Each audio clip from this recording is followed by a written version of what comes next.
All right, second episode of Sugar and Cigarettes. We have myself as Tyler, we have Jesse here. Hello. And we have Ethan. Hello. All right, so at the top of the order, we're going to be talking about our usual favorite pastime, tabletop games. Jesse, you have something for us? Yeah, I came up with a bit of a... Words. Ah, damn. You can't... Okay, I have ruined the entire podcast right away, so I guess Is that a record? I see. Can we 30 keep... seconds, we got it timed. Yeah. Okay, so I guess there's no, plot Jesus Christ, twist. I can't even think of how to... M. Night Shyamalan-y, thing. Is that what you're trying to get at? Or are you trying to get at, We were talking about the structure of the show and what's that's going to be, and I completely forgot what I wanted to talk about. That's what you're supposed to write it Notepad. down! We have the notepads. They literally stole a piece of paper. Well, I haven't talked about my campaign in, 2 weeks. It's a fair point, but we'll Well, get yeah. Anybody. Sorry. So, it's an online campaign. I know we talked about it in the last episode, but So, just yeah, to recap. it's an online campaign that I'm doing with some of my friends on Skype. Mm-hmm. And I came up with this idea that the big bad is going to be a Lovecraft-style elder god that was locked away in the astral plane for, I'm not sure if it's going to be, thousands of years or if it was a recent event. Recent as in, a few hundred years. Well, you gotta be careful then, too. Because elves live for hundreds of years. True. So you have to take into account the lifespan of things. Liches can live for, God, if they're careful, millions of years. I think it's actually infinite. Oh, Yeah. yeah. Well, that's why if they're careful. Well, the liches in my campaign, I'm having a small island that's basically there's 2 sections to the planet. There are two continents that are civilized cultures. Check your civilized privilege. I will not. Savages and civilized. Yeah, there are 2 continents that are basically everybody's living together and all the good species, air quotes, stuff like that. Yeah, the usual communities of Like cities and ports and castles, everything's going good. high fantasy 101. Then there's one continent that's been completely wiped out by an undead plague. That's a plot point that happened in the backstory of the planet. And the 3rd continent is completely overrun by vampires. And basically they have created their own culture on there, ruled by vampire lords, and top of the hierarchy is the original vampires that infected everybody and stuff like that, going on down. That's Vampire Masquerade almost. Yeah. I definitely like the concept of using vampires as a big bad, but then I'm not actually having them be a big bad. well, depending on how the players go ultimately throughout your story, I know you're kind of going for more of a structured, but I've always thought the idea of a vampire who's no, I'm not a vampire, because it's based on charisma, but they can stand that many rounds in sunlight, and then they can take a feat in, was it the Tome of the Undead or whatever book that is, that they can spend extra rounds in the sunlight. So he's look, see, I'm not a vampire. Steps out into the sunlight. He's counting down in his head, 10, 9, 8. Yeah, see, I'm the mayor, and he just walks back into the shade. He's like when you walk outside in the summer and you're yeah, I can tolerate this. That was nice. I'm going back inside. I forgot something in there. Yeah, they address that in the Return to the Tomb of Horrors, but the item is or the way you do it, there's 2 ways a vampire can stay out in the sunlight indefinitely. And it's either through this... Parasol. Well, no, there's a magic candle you can get, which makes it so it's like a ever-burning torch type thing almost. But it lasts, it's so many feet around. It illuminates an area with kind of a dim lighting, candlelight. Oh, but it But the thing overrides. is, if you go into light, it dims it down to candlelight. I think I heard about that item. Yeah. And it's only 1,000 gold to make, which, I mean, that's a lot, but for a vampire. If you're a vampire, it's a pretty big thing. But there's also the fact that you can cast a spell that does the same thing. So if you're like a vampire cleric, you can cast the same thing. I think it's a cleric spell. Because obviously magic items just emulate that kind of spell. Yeah. There's also like a weird corruption of the darkness spell, which is just a personal touch range spell, which makes it so you get like a shadowy covering. Mm-hmm. So you're walking around, it's like you seem like you're like in that shade. Oh my god, magic Always, sunscreen. like always Yeah. in the shade, Well, you know, but like, you're not. It's like like you see the summer days, and there's like that kind of like faint shadow, like you've got like a translucent umbrella thing, and it's just kind of that kind of color of like shade is just on your skin. Right. And So, it's just, get so what it you mean. seems uneasy kind of thing. yeah, it's you're like you Yep. don't like the lighting just seems strange, and it's like oh no, it's nothing. I don't know what you're talking about. Yeah, to get a little, but the thing I always wanted to do with the vampires, I was always kind of enthralled with the idea about doing like a mystery thing where the vampire is the bad guy, but the players have to figure out who the vampire is, stuff like that. But like those murder mysteries never work with our group. Oh, no. Someone just punches their way through the adamantine dungeon, and then we're just done. Yep. Yeah. Disintegrate the walls.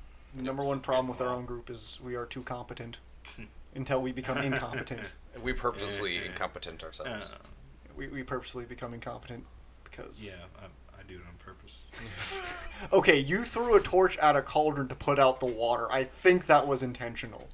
It was intentional, but Well, the first time Jesse started playing D&D, I believe his dice was intentionally cursing him. Yeah, the Blade of Chaos, because you rolled, I think it was 9 ones in a row. 9 ones in a row. Plus like a bajillion ones. Like later Yes. on, without like a streak. throughout. It was horrible. Up to current time. It was terrifying. But so your escape campaign... Yeah, so is- I've got that. I've got a continent full of vampires, and there's a big bay on that continent. In the middle of it is an island inhabited entirely by 9 liches who basically lived for a couple thousand years now, and they're like, yeah, we're kind of done with the rest of the world. We're just going to live here now and leave us alone, and we'll leave you alone. They're doing the age, like the one of the 2 archetypes of liches, which is the archetype, which is the, yes, I am ambitious. There's the archetype where they're ambitious and they're trying to do something and they're like, I'll just simply outlive my competition. Or like, long-term goal stuff. And then there's the ones who are like, I just became a lich because I want to not die before I figure out all the knowledge I can in my studied field.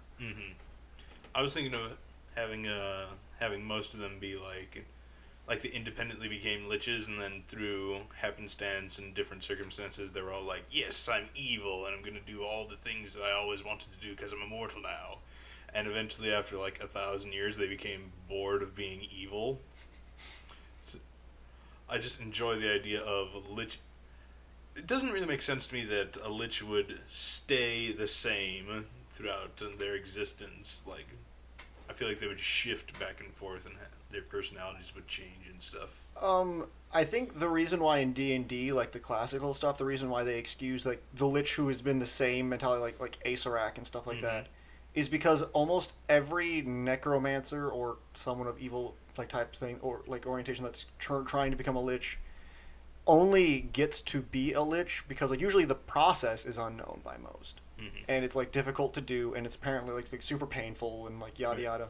So it's more these are like these single track minded like super determined people. So they finally get there.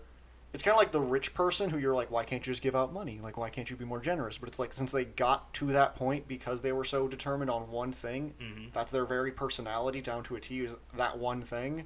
Right. So they stick to it. And again, like, over time, again, you make sense where it's like, why don't they move around? It's like, well, it depends on the person. So That's also like something too that some of these processes could involve evil. Like you need to be evil in order to like reasonably do the transformation process. I into actually something like looked this. up the process of becoming a lich at one point, and oh god, yeah, it's pretty damn evil. Yeah. I know the original Monster Manual book basically just says the act of becoming a lich requires a ritual that is like basically quintessentially evil. So the act of doing such makes you evil because you are like tainting your very soul to do this. I think it involves like sacrificing hundreds of innocent people, making a slab out of the like drawing out their blood into a powder, making that into a bricks, and making an altar out of it, stuff like that. Yeah. That's pretty brutal. Yeah, pretty boom, man. But We're just gonna like go down and go. it's gonna be like that one. Yeah. But yeah, the only reason why I know this much about liches is because that Roshkar, who went into becoming a lich, and everyone hated him. Well, we hated him before he became a lich. True, but you only hated him because It was like not even like the 5th session. Yeah, no, you guys hated me on the 2nd session. Yes. And now we don't trust any character you ever make. Now, like, that one character, even though every character after him, everyone was like, well, no, you played... Like, besides Reginald, the asshole cat, who was an asshole as his character type, flat out. I don't remember that one. You remember... yeah, I'm sure you don't remember GURPS. It was GURPS. That wasn't D&D. Yeah. Yeah, that cat was an asshole. Yeah. But you know, Tyler, just play what you are. But the thing is, most of my characters are, like, assholes for the sake of the group. Like, think about it. Every time I, like, play a character lately, it's been, like, even my bit as Razzle Dazzle, the robot in Star Wars. Darth Magnet. Yeah, Darth Magnet. Darth Magus, for the record. This is a fucking court proceeding. He, because, like, again, he was, like, a noble. He had all the money, and he just, like, fucking bought everyone's equipment for them for the most part. And then, like, sat there and was like, I'm going to, as a Sith Lord, just go, all right, all my entire skills are just going towards supporting the party, but I have to use the dark side stuff to do it. And it's like, you're a fucking asshole, we all hate you. It's like, Doug, I'm just trying to be friendly. Trying to help, guys. And, like... I think it's because the character was a little abrasive at times. It kind of got us into that, and we're like, this is another Rashkar, I know it. It's because of the arrogance thing. The apprehension. It could happen again. We can't let it happen again. Yeah. Should we go into the story of Rashkar for the Later. sake of it? Okay. We'll go later. Okay. We'll do that next time. I'll write that down. That's going to be next time. He is forever in the Tomb of Horrors. Tyler puts all of his characters in the Tomb of Horrors box he has for the Return to Tomb of Horrors set. Mm-hmm. Yep. And it is the Tomb of his horrors. Yes. All my asshole characters. My regular characters are just sit in my bag and stuff and in binders. So there's nothing in your bag? There's plenty in my bag. Like, I think there's, like, Maverick, Sinclair, Roshkar, Reginald are in the Tomb of Horrors. I can't think of anyone else, but there's probably someone else. Maverick Sinclair was an asshole just because he was small. He was, like, 3 inches tall, not even, and he, like, ate people. He had a terminal case of small man's disease. He also had the skin of a fiend. But he was, like, 3 inches tall, so you really didn't notice. And then he got beheaded. Yeah, that was hilarious. With a giant sword. Yeah, with a large-sized, two-handed sword. No.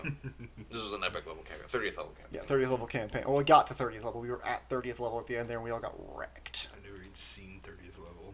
You probably never will. Yeah, we've never... I've never participated in a campaign that's went 1 through... like 20 even, let alone 1 through 30. Mm-hmm. So...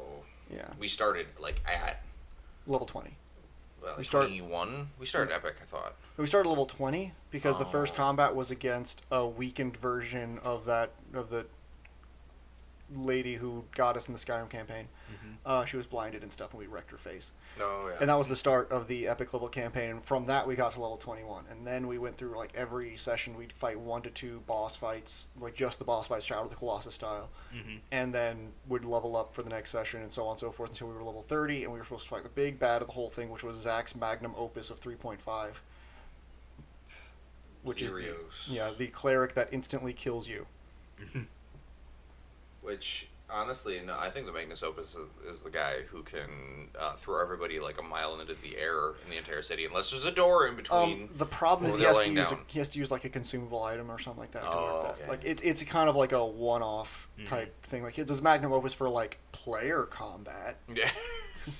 You're now like 3 miles in the air. Good luck. Unless you had an initiative higher than him and took your first action to lie down. Or sit down. Yeah, like if you sat down, like you just What's the item you bought? I spent 10 copper on a chair. What? You'll see. You'll understand. It's like you go through the entire tournament with the chair and you just put it down every time because you're fighting a bunch of different people, and then you get to Zach's like bracket. Finally, you're like, finally, the chairs. You just want to like, what? And you just sit down in the chair and you're like, what are you gonna do? He's like, Yeah. Give him the chair. Give him the chair. You're like, nobody sits, like everyone's sitting there like getting correct buttons. Like, how do you beat this? It's unbeatable. And you're like, the chair. It's like, I beat you with 10 copper. And then you sling spells at him or something.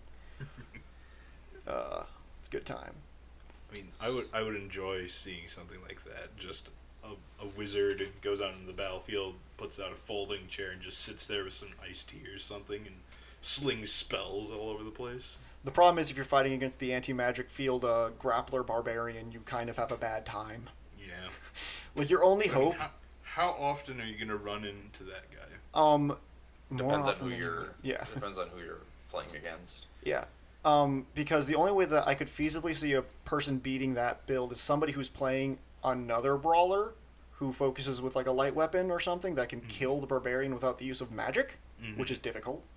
Or a wizard who uses magic that doesn't, like, you can't summon or like evoke things, but if you have a spell that somehow affects the world around you, like let's say that you had, like when Derek did the thing where he dumped out like 50 maces and animated them. Fuck that. Well, if he were to fly up and use that spell to, have the maces or whatever, and then have the maces, like, drop on him, well, I mean, it's going to deal damage. It's falling on him. Like, so it's a situation where you have to use this magic to have a non-magical means of hurting them. I can see, like, a scout, something, like a scout, like, multiple prestige class kind of, like you're not going to get close enough, and I'm just using specialized arrows that aren't magic to just, like, kill you. Oh, that's it. Poison. An assassin. Assassin would kill him, yeah. Yep. An assassin with poison would get him, because that's all light weapons. Con. Yeah, you just get the con damage. Or no, you just have the strength. Do the strength. Make it so his into a grapples worse. charisma. Or do you mean con? Because you down them quick. Wait, no. Technically, through technicalities that most people ignore, a soul knife would win. Because an anti-magic field technically does not affect psionics. Yeah. We house ruled that in because it made psionics broken as fuck because you're supposed to be an anti-psionic field, which is a separate spell that no one's going to fucking prepare. So once again, psionics are the most broken thing. Yeah. Who would have guessed? Public service announcement, fuck psionics. Yeah, psionics are dumb. You should feel dumb if you use it because you're too smart. Did Pathfinder have psionics? No, because Sophie like that? wanted to, and Nate was flat out no, there are no psionics. There's like, you can have this like tranquil mind, like kind of a monk type thing, or something like that. Like they have them, is what I was asking. Yeah, they don't have psionics though. Not in the. Yeah, they don't have like true psionics, like as in like 3.5 psionics. They have something akin. Yeah, which are bad. I remember that now, but we were stuck to the base books. Yeah, I was always tempted to look at the psionics book like, I could go into that. I know how to make it work. I know I do. And then I found online, like I was looking up builds and stuff to like. Falls the darkness, Tyler. Because when I look up builds online, I try not to look up builds that I'm going to copy. I look up builds to see like how certain things work in conjunction, and then I go, I could use that component. Like when I made the Dry Lich with the dexterity damage thing, that was like 5 different builds to build him. Because guess what? They don't tell you to make a Dry Lich that uses Frostburn book stuff. In most builds, because they're like, oh yeah, you use this, because there's a bunch of stuff for the Dry Lich, and I didn't want to abuse the Dry Lich stuff specifically. I just wanted to abuse it to make it so I never got killed. Yeah, honestly, the only characters that I came up with that had the potential for being broken were my like scout dervish, like move a lot, get tons of extra damage dice and stuff like that. I've never really like come up on my own with like, oh yeah, and it's because I really don't like delve into the books as much as everybody else. I just kind of like play a character. Yeah. The one thing that I did steal, and I believe it was from Zach, is the half dragon Arctic orc. No, I actually, like objectively, I think that is the strongest race. Oh, it's so ungodly good. Yeah, I know, it's dumb. It made Peter, our friend Peter, threatened Zach, didn't he? Knew I was playing a campaign at his place with a group of different people that aren't part of our normal group. And I'm like, I'm going to use the half-dragon Arctic Orc. Hell yeah. And I had so much AC and so much strength and con that he literally started going, well, okay, I would swing at something, and he'd go, no, that misses. And then my friend Brian would swing, get a lower roll than me, and hit. And I get, no, that doesn't work. Yeah. Like, you can't do that, because then what's the point of me having this character? Yeah. I didn't have a high wisdom. I didn't have, like, necessarily a high intelligence or anything like that. He could have thrown, like, a mind control wizard at me and wiped the entire party. He could have, like, illusioned me to death. Another problem.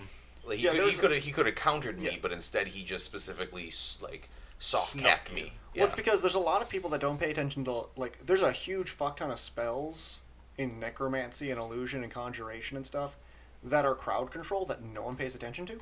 Tasha's hideous laughter. Because most DMs even start off as players. And so when you're playing a player, those kinds of crowd control stuff aren't very helpful.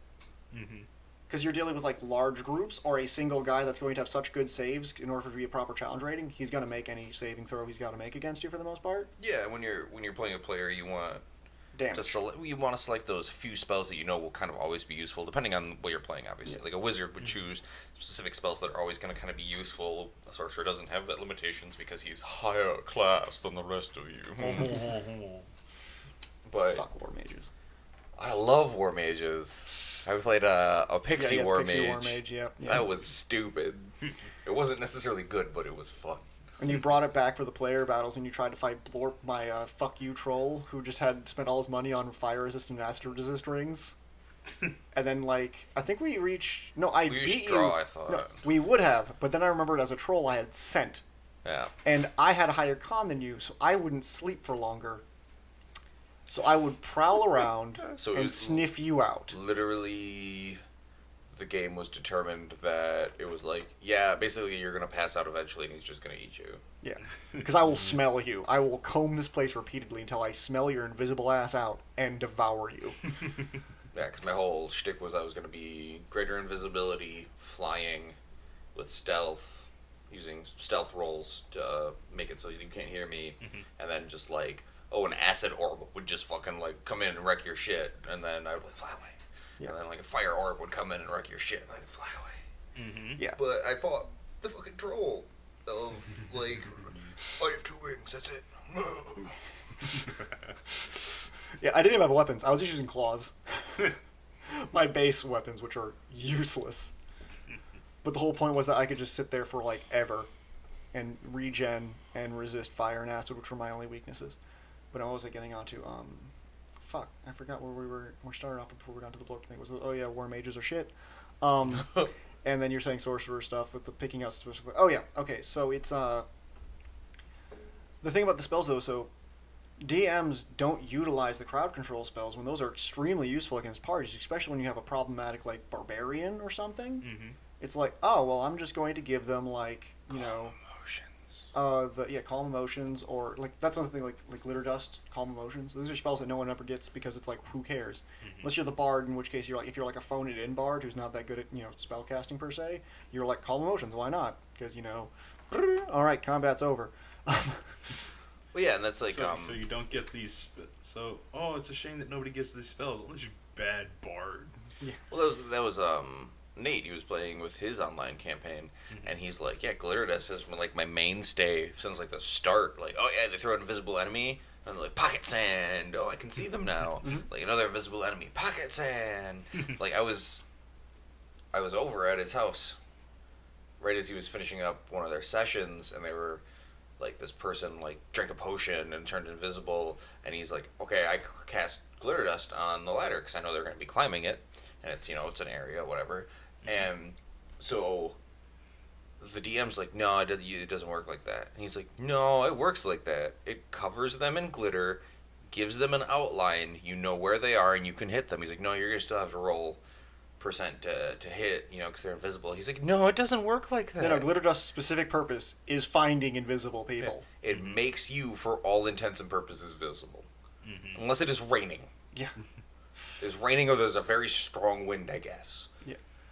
And if it's raining, just aim for the spot where there is inexplicably no rain. Man, that weird like silhouette in the rain. I don't. Actually, that brings up an interesting topic because there's actually a bit of contention on that one because it's like because some of the illusions because invisibility is an illusion spell, and the common question depending on who you're talking to, most people will think of it as an illusion spell on yourself, turning you invisible. Mm-hmm. But some people point out that it's actually a spell that like affects the people who would perceive you. Mm-hmm. And therefore, it's a situation because that comes up when it's like golems and stuff because they're like immune to magic. So if I cast invisibility, even though because again people point out it's like the target's me, it's like well is the target really? So are you like making it so that if anybody would look at that, their mind doesn't perceive it, because then it's not immune to the invisibility spell. But if it's an actual like you turn that thing invisible via magic. That is affecting it. So yeah, I see that. But and the reason why this comes up is because actually lesser invisibility and regular invisibility type stuff, it's not as contentious because most people will all agree that those are just on the object. But because again, like you leave footprints, and all that stuff. Mm-hmm. But like greater invisibility, you don't leave footprints or displace water or anything. So if it was just you being invisible, that would still happen. Mm-hmm. So isn't it a fact that it's actually affecting those who would otherwise perceive you? Could also be like you've shifted into the ethereal plane or something like that. No, there's ethereal jaunt for that. Yeah, there's when dealing with like D&D spells, it would specifically say that because that's a big thing. I suppose you're right. Because shifting into a different plane is a huge thing. Mm-hmm. So, especially if it's accidentally the plane of fire. Yeah. Yes, I'm illusioning into the plane of fire. Oh yeah, that was bringing up actually because I was going to go into that. That is a fantastic story for me, actually. Yeah. Oh god, God, that story. The pirate dream. The pirate dream is dead. It's dead forever. It is dead and buried. You'll never get to be a true pirate anymore. Nope. But yeah, because again, the whole like non-new spell. Like for example, what I was going to get into earlier, we're talking about broken characters. Is one of my broken characters when I was playing Hazard. Jumping around between different things. The two broken characters that came out of that was the Rhyming Ranger, which everyone hates. He would have been better if I had actually bought armor, but I was too lazy and I just phoned it in. And then the Rat Dude, who just, used plane shift as his offensive weapon.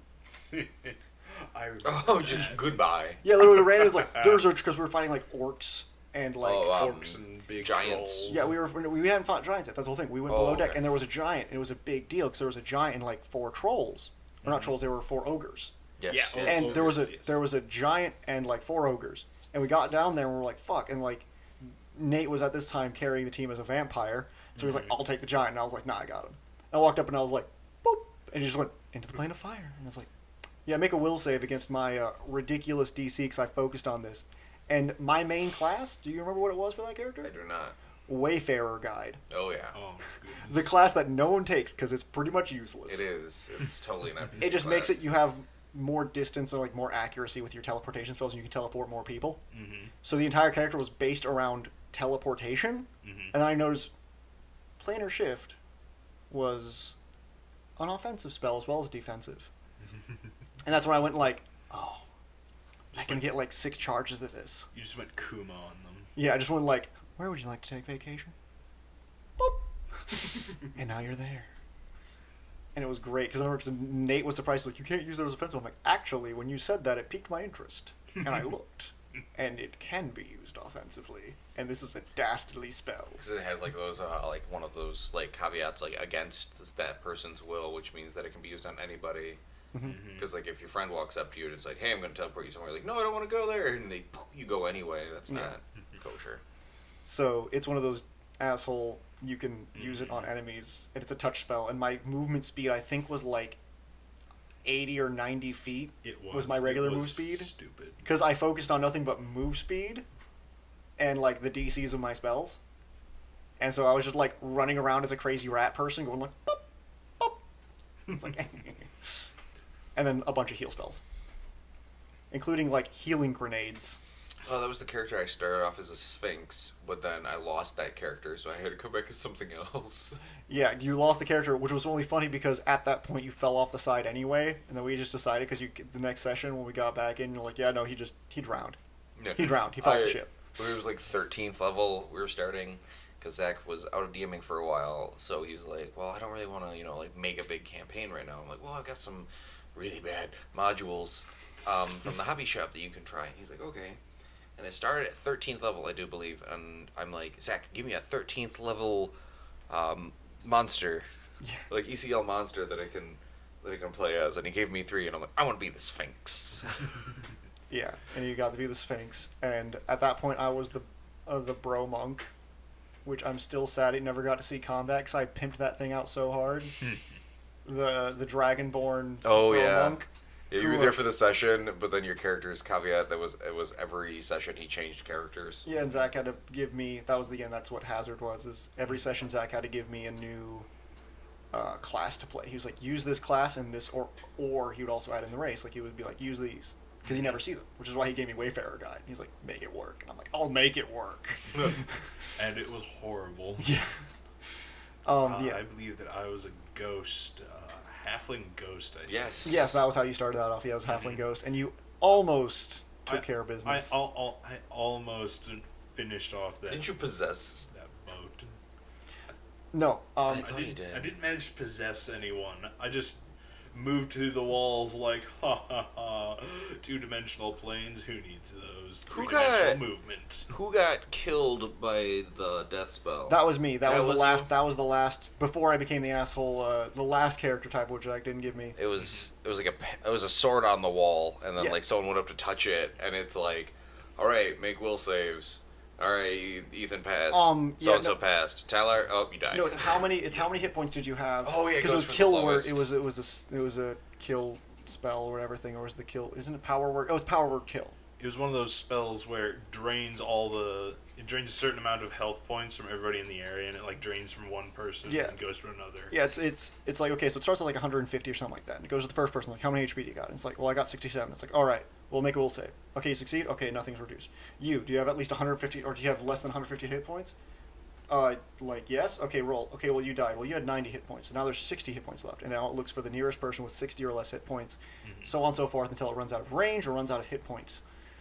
And I had taken a fuck ton of damage because that character was phoned in, because like I was don't remember what class I had picked, but I was going to something, and like all I did with that character was I just took toughness as many times as I could. So I played a human. Oh yeah, that was it. Zach said take toughness as many times as you can. So I was like Paragon human, like just taking feats after feats, going like, oh, I have like +3 hit points like 8 times. Oh yeah. One of the thugs of Thor. Yeah, the thugs of Thor. My best NPCs. They should make a comeback. Please no. No, I'm good. I'm not. Okay, before... At least maybe we'll get to kill them. Let's not put a pin on this one. Let's actually explain what the thugs of Thor are. Okay, so I think we should start moving backward through all the tangents we abandoned. Yeah, so the Thugs of Thor was a creation of mine because Zach was worshiping Thor as a gnome. And they ran into some thugs. And when I made these human thugs, like, I was just trying to play it like the DM like Zach does, which is where you stat out everything. Like, play it by the rules. Like, you go by the books, and you just make these stats, and then you play it fairly, and let the dice decide. And I made human thugs, because they were going in to, like, take out these bandits in this little hovel thing, because they were, like, level 1. Right. So I was like, yeah, sure, I'll do that.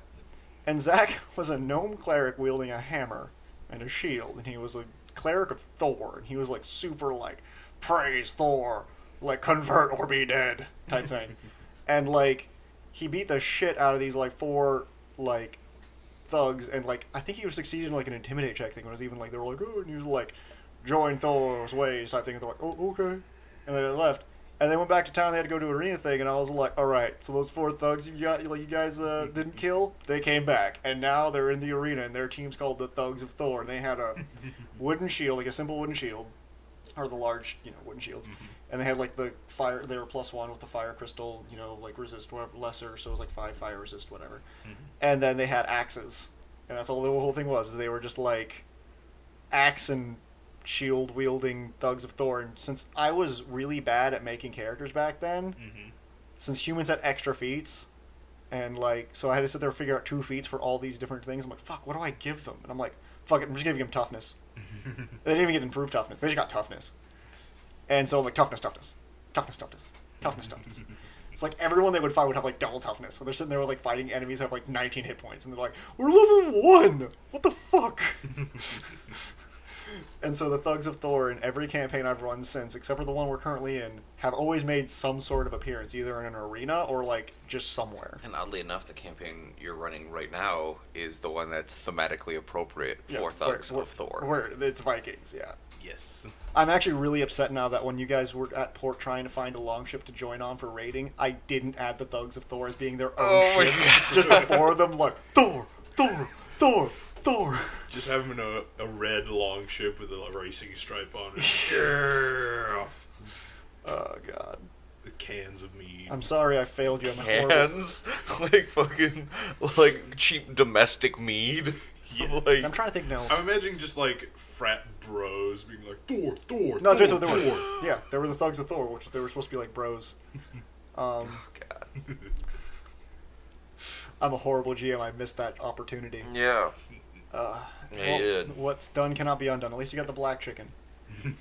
Yeah. For what it's worth. All right, so any Moving other? back a bit more, we were talking about my planar shift adventure. Oh yeah, okay. So we're going to that one. Okay. The end of the pirate dream. It's a pretty quick one. It's a pretty Yeah, quick that's story. true. So should that you tell was- that or should I? Well, that was the one That that was the Zach fifth was edition. running. That Yep, was fifth we were edition. doing 5th edition. Mm-hmm. And he had made, he wasn't really happy with the amount of subclasses. If you haven't played 5th edition, it has classes, and then each class has like subclasses you can choose from that changes how it works and how it motivates, you know, what you do. And Zach was like, well, there's not enough. So he went around and he made pretty much one new subclass for each, and they were well rounded, and they were fun. And then, so we started playing. You were a halfling or a gnome? I was a. He also invented a new race for Kashi, the Foxlings. I was Oh, I yeah. was a Foxling. Yeah, he was a foxling rogue Yes. who wanted to be a pirate. Yep. And you, I was a monk, a sacred fist monk, to the monotheistic deity. Taia. Yeah. And then, there's the rest of the party. We're not going into my character. We're not going into that. Well, tangent those yet. are the 2 characters that currently matter. So we were in a combat, and the combat was going southbound. Quickly on a train, but we recovered, but like not even half. Like Jesse saw it going south, and his character's like, "Fuck this," and he bolted. He Yeah. ran. Literally, all that happened that changed was we saw the boss with a statue behind him, and we didn't even know if and that statue never did come to life. Like Yeah. Jesse just assumed that the cult was going to bring it to life and was like, "Fuck it, I'm out." This was before I had fully grasped proper D&D etiquette. Yeah, this was Jesse's first like legitimate like attempt at campaign with knowing how like mechanics work at least.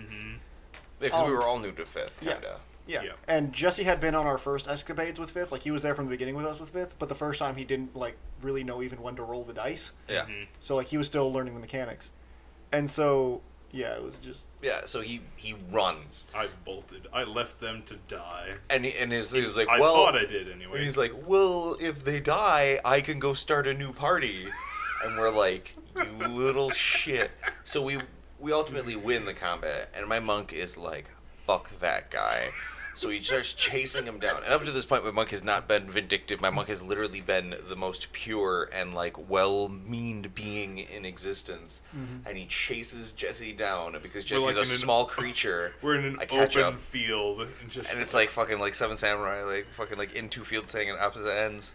And a little bit of backstory on what Jesse has. Jesse found an incomplete / broken amulet of the plane, or like planar shift amulet. Yeah, it's Amulet of the Plains. Yep. So I come to him and I'm like, In one more round, you were gonna chase me down, and I assume just beat the ever-living shit out of me. I spin around, and I grab the amulet.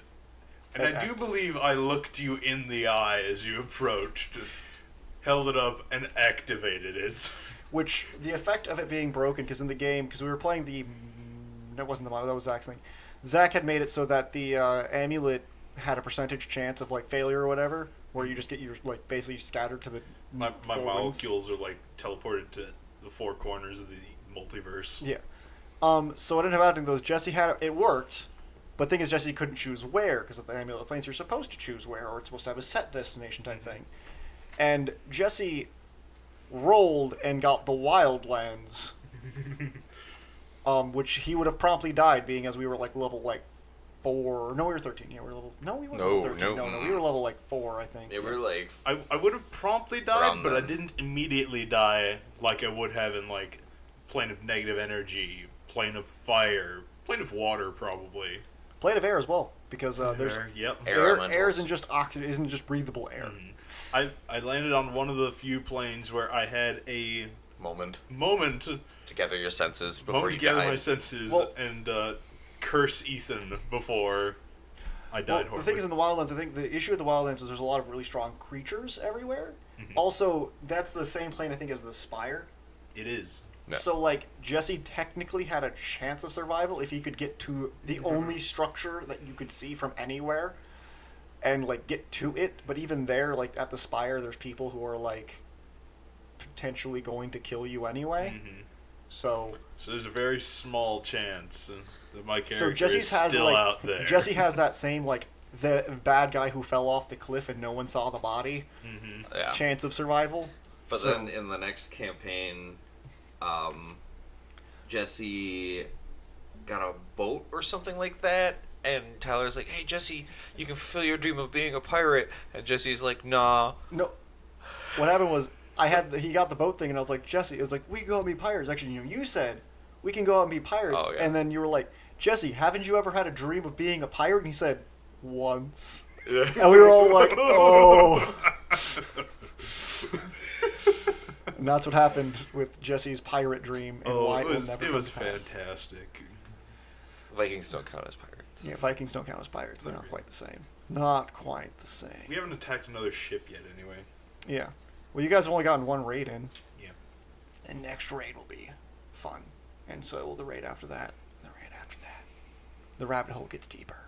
I don't like this rabbit hole. I want to spend time with my non-existent wife and kids. Jesse's character breaks down and cries because his wife died. Yeah, in our current running campaign of Viking stuff. I'm a Viking who lost his wife, so every time I hear anything about women or you're not a Viking. You're now technically a Viking. You were a farmer who lost his wife. Yeah, he was a farmer who lost his wife. And basically, the entire rest of the party had to be like, kind of like, "Hey, there's a reason why you should come." And then like went to Jesse's character and was like, "Hey, Yabir, you have literally nothing to lose, and instead of moping around in depression, how about you get on the fucking boat, Shinji?"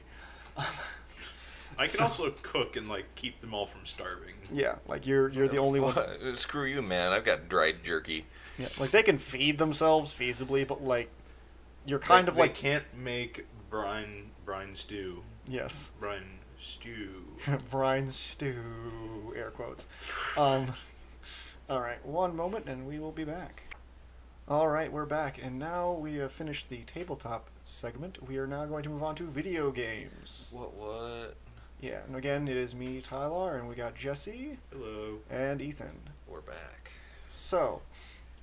Fortunately, all I've been playing recently has pretty much been Minecraft, and I'm pretty sure everybody knows what Minecraft is by now. I would hope. And I mean, sometimes you can bring up mods that are pretty cool though. Like the mod for Minecraft in community stuff is like still up through the roof. Like I've been playing Skyblock recently, where you start with one dirt block and a tree, and you have to build the entire world. It's a challenge. It is a bit challenging. I did it with friend Mike and Ryan. You're supposed to make like a cobblestone generator and like all these weird stuff. Yeah, there are an immense amount of mods connected with it as well to make it possible. I did one of the challenges was you have like a 2x2 pillar of the world that you can't go outside of it, and every time you get an achievement, it increases the size of the world you can go into. Oh God! So you have to keep getting achievements in order to build anything to like expand the world. Does it count achievements from mods like Thaumcraft? No, I believe it's only vanilla. That is a small world even at the end of it, I feel. I don't know. It's a pre-con world. Like they made it so you could like you have to do a certain amount of achievements, and then they're like, "There's an apple in that tree," and then you get the apple, and so then it's you like can an adventure map sort of thing. Yeah, it's like a pre-constructed map, but you have to like in order to you have to follow a certain sequence of events. Yeah. And some of them are really, some of those adventure maps are really, really complicated and like cool, but they require older versions of Minecraft because this doesn't work in the newer ones. Blah blah blah. Yep. Blah, blah. One thing I always noticed, I remember there was that one mod that had it so you were like adventuring and there's like different zones with different levels and you could level up skills. Oh, and yep. And I remember being horribly disappointed with it. I remember seeing a few of those mods, like the RPG mods. Yeah. And you choose a race Yeah. and a class, and then you get like equipment. I feel like people who start those are like super ambitious, and And it they starts just- off like with a whole lot of promise, and it's the like, plateau. and yeah, then they reach a point where they're like, well, we can't figure out how to give them direction, or it's really hard to get like direction or like any sort of like, getting crossing the T's, dotting the I's type stuff that make it so it's like a complete experience. And since they are inexperienced game designers who are just modding, they just go, there's. I remember now. I play video games, so I could do that for fun. Yeah. Well, like some of them had like, I did remember. you'd get quests and you'd go like the town like guy and he'd give you a quest to go do this, but it was really bad. I remember one particular one that I found really, really interesting, where it was like, it would spawn unique NPC villages, like in the jungle and the desert and everything, and they were just like huts and such. And there was a section in the middle of town where where a specific NPC would have like a big notice board, and they would give you quests like, oh, there's like such and such a predator attacking us, and we need you to go kill it. And so you go kill a certain enemy and bring back the evidence and put it in a chest, and it'd be like, yes, thank you, now we can expand our farmland. And they would actually build more farms around the village. That's cool. Yeah, that's pretty good actually. I actually the one RPG thing I did like about Minecraft was server based. If you had Bucket, you could do Oh god, servers. you could do like basic skill increases. yeah. Like when you mine more stuff, you would mine more, and then you could do like the mega drill, and it would just that was do huge good. chunks. Yeah. I always that loved mod. that, but I could never get it to work. That's like a staple mod now. Like every server I've ever been in, like that mod's always in effect. Well, because it's so, because it's server side, and then it's also like It's really it basic. it adds something, like it adds that like specialization. So like you're not as good as the guy, like you've been mining forever, so you're better at mining than the guy who's been farming, but the guy who's farming is infinitely better at you than that. Yeah, like he hits the wheat and gets like 3 pieces of wheat, and you hit the stone and get like 5 stones, and it's like, well, we can tell who's better here. My only experience with servers before was a Volts server. You guys heard of the Volts mod I pack? have not. No. It's basically like it adds ICBMs of various types. God. Is that like just weaponry and stuff like that? Yeah, or? and it had just ICBMs and missiles, and Ugh. like really high yield bombs. And so you spawn in like the middle of the map at 0-0, and there's a safe zone for like a few chunks around it. And so It was just craters. yeah, I spawned, and there was like a big group of people, and they all followed me to the edge of the safe zone. And I got to the safe zone, it was just a drop off. Like, those pictures of the bottom of the ocean where it's like plateau, drop off, a cliff that goes down for miles? It was like that. And as far as the eye could see, it was just craters and destruction. And I Reminds was me of like, that one Terraria world I made where I just flew around dropping dynamite. So I just went to my other Terraria world, bought as much dynamite as I could carry, go back to that world, just dynamite everywhere. So yeah, I looked behind me, and there's this big crowd of people in all the elite armor, and they all had their weapons, and I was like,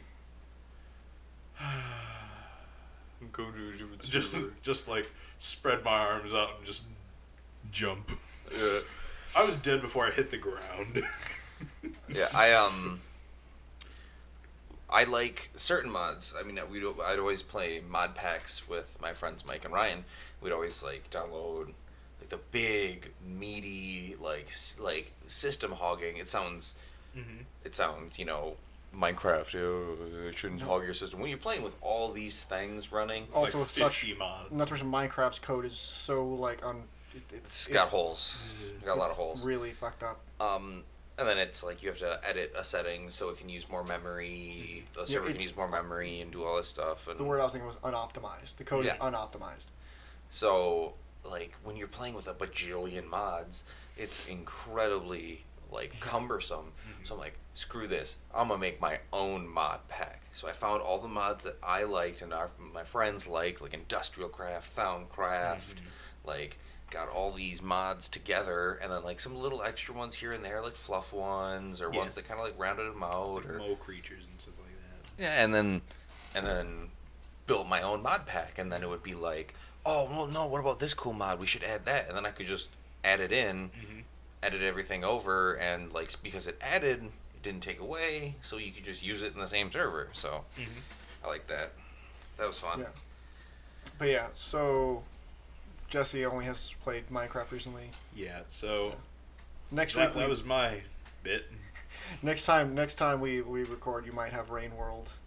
I'll Played try.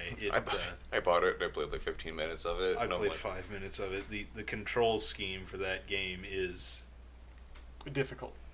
well, it's supposed to be difficult. True, It looks but- like it's supposed to be really difficult. I mean, because I died a lot, but But yeah, so that might be in the future. So I'm going to leave it on the bombshell of Ethan, who probably has much to say on the video game I topics. play so many video games. Ethan, do tell us. Well, I beat Mass Effect Andromeda. How many Please weeks no, ago? please no spoilers. Not that I'm planning yeah. to play, but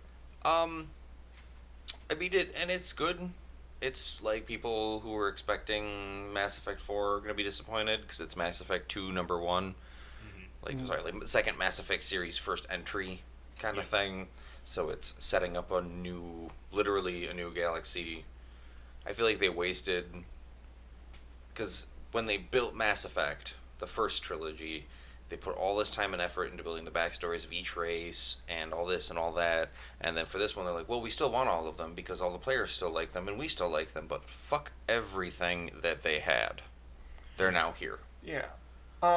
I would point out though that the way they did it, because they called it Mass Effect Andromeda and not Mass Effect 4, Yeah. which means that they It's a still have different- left. They still left the opening possibility of them continuing with the old stuff.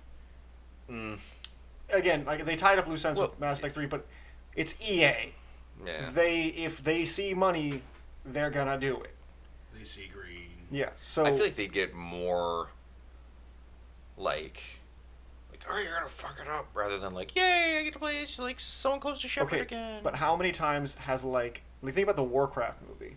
Everyone thought that was gonna get fucked up. Everyone's like, oh, this is gonna be shit. But how many people went and saw it? People want to see it because they were like, it's gonna be shit, right? And then most people were like, yeah, it's pretty shit. But then China's like, we like it. Yeah, but I mean, like that's my whole point though. Is Mass Effect 4 comes out, people are gonna be like, oh, they're gonna ruin it.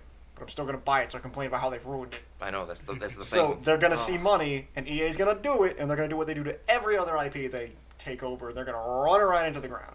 Yeah. But so Mass Effect Andromeda was, I feel like it was like 6 story missions and then a shit ton of running around.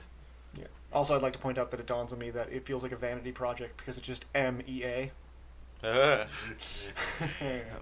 Mia. But yeah, it was enjoyable. I mean, people were complaining about facial animations. They're fixing that though. I've And noticed. a lot of the stuff that, pre-alpha, like, stuff that you saw, that was fixed. There was still some, like, wonky walking here and there, and some The stair glitches. straddle. Yeah, the weird stair moving. There is one thing though, because like they were sitting there, and there is a sizable lack. Like the complaints shot down as soon as they fixed the models themselves, because everyone's like, "Oh, it's just the animations. The models themselves are fine." No, But, it was... like their faces looked because everyone was really plain. yeah, because the whole thing was there was actually a point for that. Like they wanted everyone to be playing, so they're like, let's stop having everyone look all super good and stuff. It's like, yeah, but people are wanting to see super good things. Well, no, that's not necessarily what I mean. It's like, so I'm literally the main character, and everyone around me is literally my support cast, and they all are uninteresting. Yeah. They should, I mean, like, they're not necessarily all uninteresting, but I had literally the same haircut as the engineer. Yeah. And I'm like, well, I understand Maybe you're using he idolizes you. Have you ever thought about that? You're a hero, man. Yeah, the engineer, you are the engineer senpai, and at least you noticed his hair. it. Yeah. And I don't know if he's gay or not, because it's, like, insinuated, but then it's not. So I don't know. But it was You like, I mean, gays. there was that one, Jesse. the notorious "My Face Hurts" woman. I didn't play the game. My Yeah. face is going to space. I mean, like, some of the... But I mean, like their faces, because like just texture wise they're playing. Just put it that way. In a Yeah, technical way. yeah, that's They're playing, a good way to say it. But the thing is, I feel like what they were trying to do is trying to make them look more like. Not because I mean, for example, in a lot of games it is a situation where everyone seems to be like a supermodel, which is kind of strange. Yeah. But like they were trying to shoot for like let's make everyone look more like normal. Let's make everyone look like Human. an actual person that you would see Well- on the side of the street. Well, that's because that's kind of like what the Andromeda Initiative was. It was like, well, I have something to offer to this organization. I'm going to sign up, and then they're going to ship me off to Andromeda. Yeah. So I mean, it's random Joe schmoes who are like It's the B team. I'm or this. the C team. Well, no, not even really. I mean, there's a lot of like the main character's dad was XN7. Yeah. But I And- mean the C team is in like you guys aren't the front runners. You guys aren't the people that they would keep in the main galaxy to be important like specters Yeah. and shit. You guys well, are the Andromeda Initiative was a private thing. It wasn't like a government. yeah. But I mean, if you were an 18 person, you wouldn't be. Yeah, you able wouldn't to- be like, You'd well, I'm be just gonna over- drop everything Yeah. and go to I'm gonna Andromeda. stop this opportunity to be like an admiral, to go to another galaxy where I might Yeah. never see my family again. No, it's not happening. That's definitely a recurring theme where it's like, yeah, I was nothing, but now I'm something. Or Yeah, I as I'm saying, it's the. I had a lot of problems, but now I'm here, and But yeah, what I was more meaning is also the fact that since they were trying to make everyone seem, and I'm not saying this was some deliberate like social justice thing. I'm saying it's more of a, they were trying to make everyone seem more normal. yeah, And instead they got into this awkward like uncanny valley mixed with texture like low res textures and yeah, everyone was like glitches. oily. Yeah, it was just a melting pot of bad execution Yeah, that led to a colossal explosion of failure. and But it's fixing. They're fixing it. yeah. And I mean, like, all the alien races look good. They look like Mm-hmm. they did in the other ones. The Krogans are really detailed. I mean, there's obviously the generic Krogans. There's also the eye problem, but that was again a conversation. But, like, Drac, who's one of your party members, like, he's full of character. Please kill me. What? That's one of I think that you're talking about the what is this? What's the species called? The no, Drac is he the Drac is the Krogan. Okay, no, never mind. That's not the one. That was I was thinking of the other one. Tyler, are you okay? Oh, that was, sorry, PB? No. The one I was talking about was the race who was the scientist in the previous one. Mordin's the Solarian. A Solarian, yeah. He was sitting there, and like at one point, there's a romantic option thing where you're talking to like someone in the cockpit, and he's sitting there, and Oh, yeah, you're yeah. talking like awkward that's, like teenagers. Callow. And he's sitting there. He's like, "Please kill me," Yeah. because he's that's- having to if endure you're- this horrible dialogue. I don't know if it's your male, but the video was female writer. I was gonna say femshep. Female writer was courting Suvi, and Suvi's on the bridge with Callow, and you're like literally opening like a teenage talking like I like you like a lot, and like I like when I come in here and I see you. And I want to like be with you, and Suvi's like, "Oh, well then." And Callow's like, "Please kill me." Yeah, because like the Like- dialogue is no matter what you choose, it's like awkward as fuck. Like, so what do you do at this time? He's just like, oh. Why is the ship turning? I'm driving us into the sun. Yeah, but like that. But that being said, all the characters had character. Yeah. Like I didn't like Liam, but his loyalty mission was probably the best one, I honestly. heard you talking about that. Oh, it was That so sounds fun. amazing. Let's not go into details Yeah, though. it But was- yeah, But his- Tyler, spoilers. let's not. No, but his loyalty mission was probably honestly my favorite. But all the loyalty missions were good. I mean, they had like open world run around, like grab stuff before you actually did the loyalty mission. But the loyalty missions themselves were like really good. And I'm honestly more interested to see how the game is when it's actually finished, and by that I Yeah, mean like when it's it's- pretty clear the game was not ready for publishing. And I'm gonna actually put most of my blame on EA on that one because I guarantee. well, a they were publisher like- wants their money. Yeah, I get why EA did it, but it's also the same reason why EA is the unfeeling Like worst robot. company. It is an I unfeeling forget what year it robot. was, but it was like voted the worst company in the United States or something like that. Yeah, it's got Customer one of the worst service or PR something. things ever. Next to the only reason why I had any contestant was like during the Xbox One Red release Ring of thing Death. when they were where it was coming out. No. Oh. When it was Xbox Oh, One one. Okay. was coming out, and literally the guy when they were defending the 24/7 internet access thing, and all that stuff, like all those features that nobody wanted, like the whole like, oh, you can't buy games, you can only basically rent them through Xbox Live indefinitely until we decide that you shouldn't have those games. Well, that's Because it was a situation where it's like, yeah, rental stores can't rent out games anymore because you get a disc, but that disc is basically just a code to unlock the game on the online access, which you'll always have, because if you don't have it, the Xbox One will not operate. And everyone's like, are you fucking kidding me? Mm-hmm. And so they backpedaled that, but the PR guy, which I don't know why he was PR guy with this kind of attitude, was like, deal with it. he was like, it's not our, it's like, we could have done something great, but it seems people aren't ready for progress and, moving into the future. Like, basically, our consumers are so backwater and don't know what they want. Mm-hmm. It's like, No. how about you let us buy our games? Well, that's like, You're not purchasing games. Before you're we- purchasing our product. yeah. Before we jump back into it, a lot of EULAs nowadays say that you don't own this game. You're releasing the right to play it. That works for MMOs and things like Oh, that. no. No, Like- no, I'm saying the argument for like why that should be works games, for MMOs. Yeah, games that have online components that you can then like ruin other people's experience. They can say, no, you can't do this. Yeah, no, that anymore." makes sense because also they're hosting the service. But like, Yeah. say that I don't know, just any old game that we play. Let's say I don't want to say Terraria, but that's still got a pretty good online component. But like, let's say Dust. I've got Dust. Dust Elysian Tale. It's Yeah, a complete 100% single player game, 2D side scroller. Mhm. If I spend the 40, like 20 or whatever dollars on that, I think it's actually only $10, but whatever. I should own that copy of the game. Like, it shouldn't be like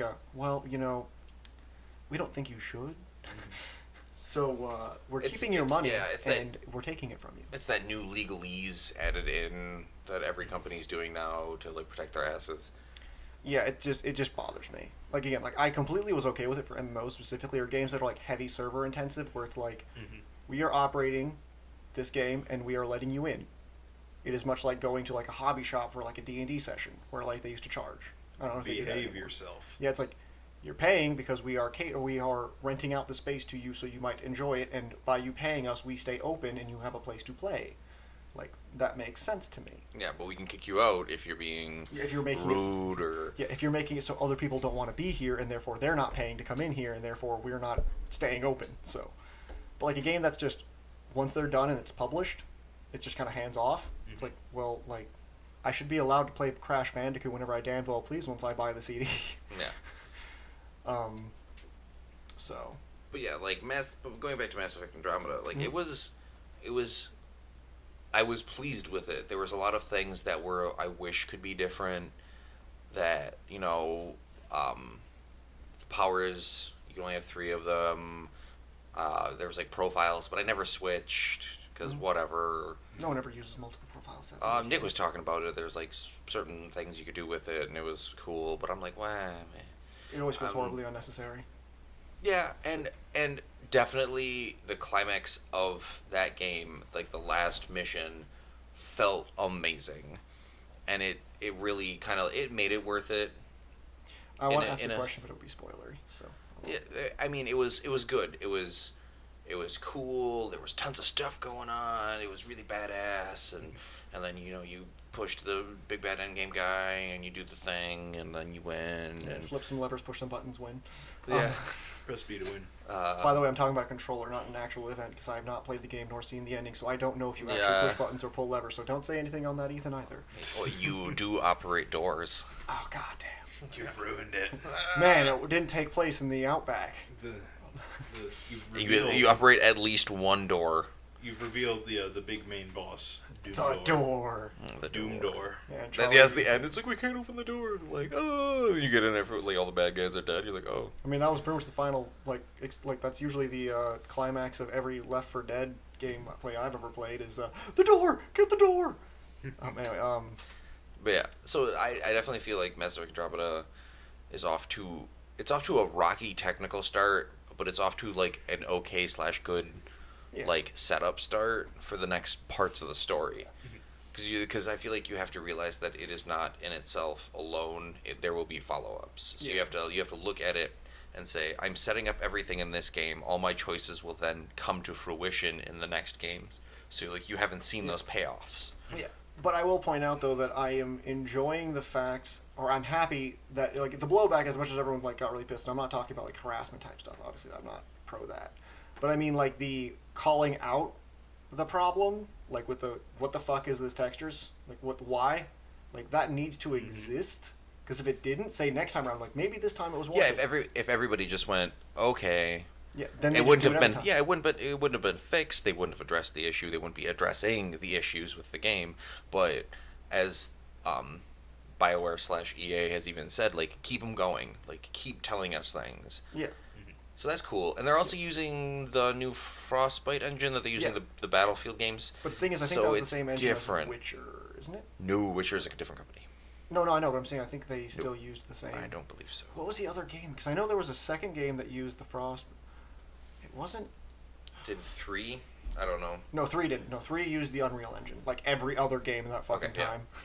But, like, what engine are you using? Are you fucking kidding me? It's a 3D Well, environment. EA It's owns Unreal. DICE. DICE made a new engine for its Battlefield games. Why not just use that engine for all of our other games? I kind of remember thing? that because I was watching some stuff and articles about it, and there was another game that had used that engine. And I don't know if it was Uncharted. Could have been Uncharted. Uncharted 4? Yeah, I think it might have been Uncharted 4. Maybe. I have never played it, so I would not know. I don't know. If we had it, we could turn the game on right now and it'd be like Frostbite. Yeah. But Jesse's currently looking it up, so we'll come back to that. Yeah, we'll come back to that. So, while Jesse's looking that up, because the next topic you're going into, I think is going to be a longer one, because it's something that, I don't know, you want to take it? Inquisition? Dragon Age Inquisition. That's it. another Yeah, that was EA it. game. Yep, okay. Because I mean, were- there's also Battlefield Bad Company 2, but yeah. Oh, I love that I game. know. That game's legit. No, it's because we're talking about dialogue, basically. Because that's where the real. That game had great dialogue. No. also Plants vs. Zombies Garden Warfare 2. Because it's a Modern Warfare 2 ripoff where the Plants vs. Zombies... Like that's the running around like in the garden shooting each other. But no, so the Dragon Age Inquisition was the one that was the example we were using for like, this didn't have any problems. In fact, it was critically acclaimed. Yeah, it looks really good. I have it, but I have it for console, and my console's being taken up by Horizon Zero Dawn, which is another topic that we'll go into. That was the example where it's like this is still you dropped the ball, but they're picking it up, and that is something that needs to be also like. We also have to make sure, as much as we're putting pressure on like companies when they do something wrong, we have to make sure we reward good behavior. Yeah. So we have to make sure that we don't go like, oh, well, they fucked up once, so we're just gonna ditch it. So it's like any company that whenever they have a fuck up, they're just gonna go like, well, just drop it, stop putting money into the production of it, and we're just gonna move on, and make sure we smash it out of the park next time. Because we don't want that. We want games that could be good to be made good. Yeah. Okay, so next one. Point me in a direction. Where do you want me to go with this? Well, I don't know if you want to go into, because I know you want to talk about Stellaris. Yeah. So, for people who don't know, Stellaris is a game by Paradox Interactive. Best game company next to Obsidian. Yeah, they're releasing a lot of quality games. They do a lot of grand strategies, big empire builders. Some may call them 4X games, which is misleading because it's like they use just the letter X, but it's X as in exterminate, expand, extra. I don't fucking know the other ones, whatever. But so Stellaris is the newest of their games. Yeah. I think Hearts of Iron 4. Oh yeah, you're right. Yeah. Which also was another bombed game. But Well, Hearts of Iron because ironically, you can't bomb things half the time. Yeah. So Stellaris is like a deviation. They usually do historical, we don't call it. We call it Europa Universalis. It's Europa Universalis. We'll We'll just call it EU and make it confused with modern day social structures. Yes. So Europa is set in like 1400s to 1700s. late 17s. I think it's early 7. Whatever, doesn't matter. Because you establish. It like ends when Napoleon ends. Yeah, so America would be there and all that stuff. Cause that's you that's don't the point even in the get to game. Civil War time frame. Yeah, so it's an historically accurate period, but you can do whatever you want in it. You can make your own nation now. They have that in there. You can play a historically accurate one, but you change how the events work, so it doesn't go always the same way. And they had one before that where you play even further back in time. And Stellaris is like, fuck that, space. Yeah. So I'm huge into sci-fi. I'm huge into space and all that stuff. So I really liked the premise. I heard tons about it, and I was like super pumped. And when it first came out, it kind of blew lots of chunks. It did. I honestly, we played a lot of it, but when we finished, kind of like playing it at that time, we were kind of like more. Because the problem was there was no good conclusion. Like, you kind of plateaued at a certain point, and then the game just felt as empty as the space that which you are playing in.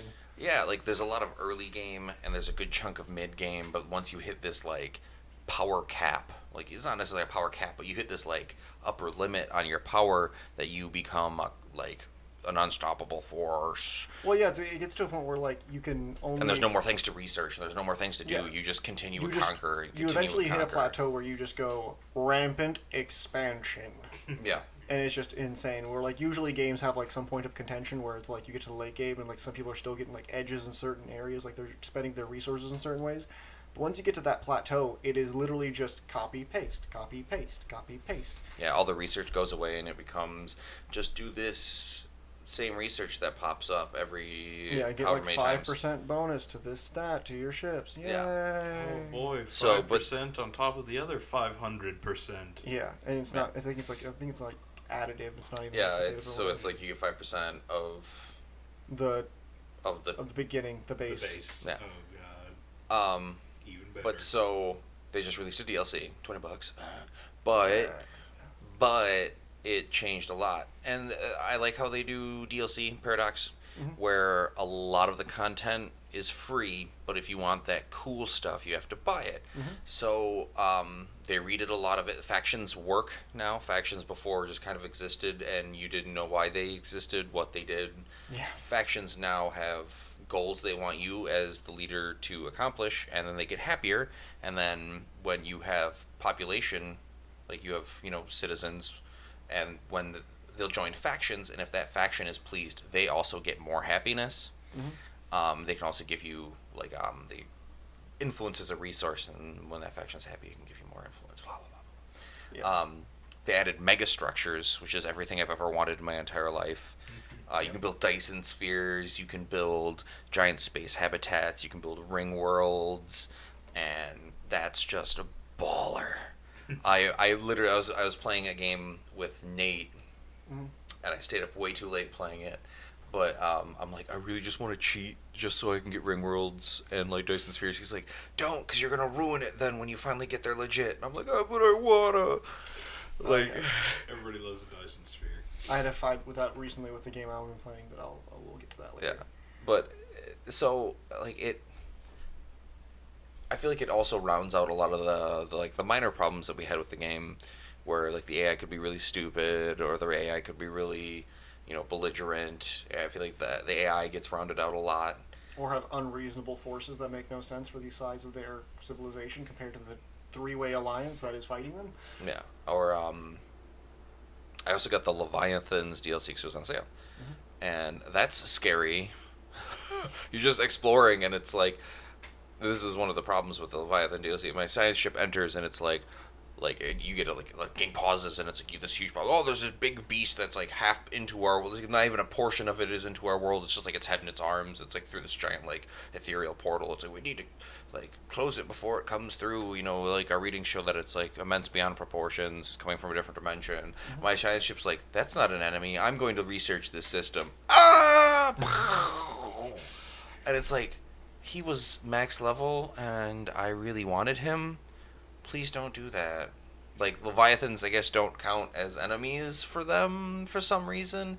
It's probably just a tagging issue for the code. It may be something like Because that. it's not tagged as an enemy, it's tagged as probably some sort of like... Leviathan or Well, I mean, something. think about it, it's probably the same type of tagging they have for like the meteorites when they're coming towards a planet. Because your science ship and construction ships don't flee the system when a meteorite's about to hit a planet. Yeah. Because Leviathans, to my knowledge, have yet to move. So I think they're like stationary space stations. So it's like, oh, it's not going to move. And then it wanders into the range of the giant alien space station armed with like a bajillion guns and just gets annihilated. Like, but the Leviathans look pretty cool. You need like they're another endgame thing where their military power is skull.